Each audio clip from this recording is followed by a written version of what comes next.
പ്രിയപ്പെട്ടവരെ, അസ്സലാമു അലൈക്കും വറഹ്മത്തുള്ളാഹി. ശരിക്കും പറഞ്ഞാൽ കേട്ടിട്ട് തന്നെ പേടിയാകുന്നു. ഒരു വല്ലാത്തൊരു മരണം.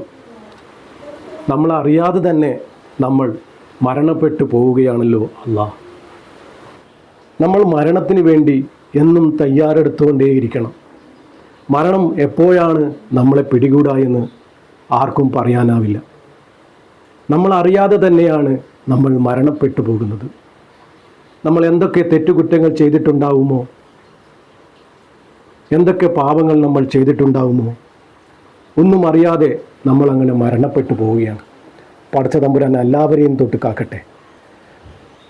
മരണപ്പെട്ടവരുടെ പാപങ്ങളൊക്കെ പുറത്ത് ഖബറിടം വിശാലമാക്കി കൊടുക്കട്ടെ. ശരിക്കും പറഞ്ഞാൽ ഈ ഒരു വാർത്ത വായിക്കാൻ തൊണ്ട ഇടറിപ്പോവുകയാണ്. അടുത്ത ഞായറാഴ്ച വിവാഹം നടക്കാനിരിക്കുന്ന ഒരു യുവാവാണ് മരണപ്പെട്ടത്. സുബ്ഹാനല്ലാഹ്, അവിടുത്തെ അവസ്ഥ എന്തായിരിക്കും റബ്ബേ? അടുത്ത ഞായറാഴ്ച കല്യാണം നടക്കാനിരിക്കെ ഉറക്കത്തിൽ മരണപ്പെട്ടു പോവുകയാണല്ലോ റബ്ബേ. നമ്മളൊക്കെ ഈമാനോട് കൂടി മരിപ്പിക്കണേ റബ്ബേ. ജീവിതവും മരണവും നമ്മെ സന്തോഷത്തിലാക്കി തരണേ റബ്ബേ. ഈ കുടുംബത്തിന് ഇതെങ്ങനെ സഹിക്കാൻ പറ്റുമെന്നറിയില്ല റബ്ബേ. അടുത്ത ഞായറാഴ്ച ആഘോഷത്തിൻ്റെയും ആഹ്ലാദത്തിൻ്റെയും ആ നിമിഷങ്ങളിലേക്ക് കടക്കേണ്ട ആ യുവാവ്, യാ റബ്ബേ, ഇതെങ്ങനെ ആ വീട്ടുകാർ സഹിക്കാൻ പറ്റും റബ്ബേ? ആ കല്യാണ പെണ്ണിൻ്റെ അവസ്ഥ, സുബ്ഹാനല്ലാഹ്, ഒരു പെണ്ണിനും ഈ ഒരു അവസ്ഥ വരുത്തല്ലേ റബ്ബേ.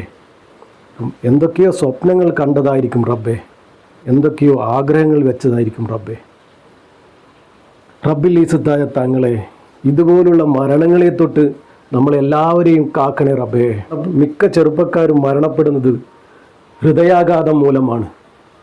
മഞ്ചേരിയിലെ താമരശ്ശേരി കുളത്ത് കബീറിൻ്റെ മകൻ ഡാനിഷ്, 28 വയസ്സ് മാത്രമേ പ്രായമുള്ളൂ.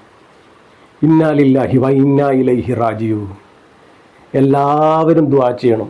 എല്ലാവരും അവരവരുടെ മക്കൾക്കും നമുക്കും വേണ്ടി, ആഫിയത്തിന് വേണ്ടി എന്നും ദുആ ചെയ്തുകൊണ്ടേയിരിക്കണം. നമ്മുടെ എല്ലാ നിസ്കാരത്തിലും നമ്മൾ ആഫിയത്തിന് വേണ്ടി എന്നും ദുആ ചെയ്തുകൊണ്ടേയിരിക്കണം. ഒട്ടനേകം ചെറുപ്പക്കാരാണ് ഹൃദയാഘാതം മൂലം മരണപ്പെട്ടു പോകുന്നത്. അതും പ്രവാസികളായ യുവാക്കൾക്കാണ് പെട്ടെന്ന് ഇതുപോലുള്ള ഹൃദയാഘാതം മൂലം ഉറക്കത്തിൽ മരണപ്പെട്ടു പോകുന്നത്.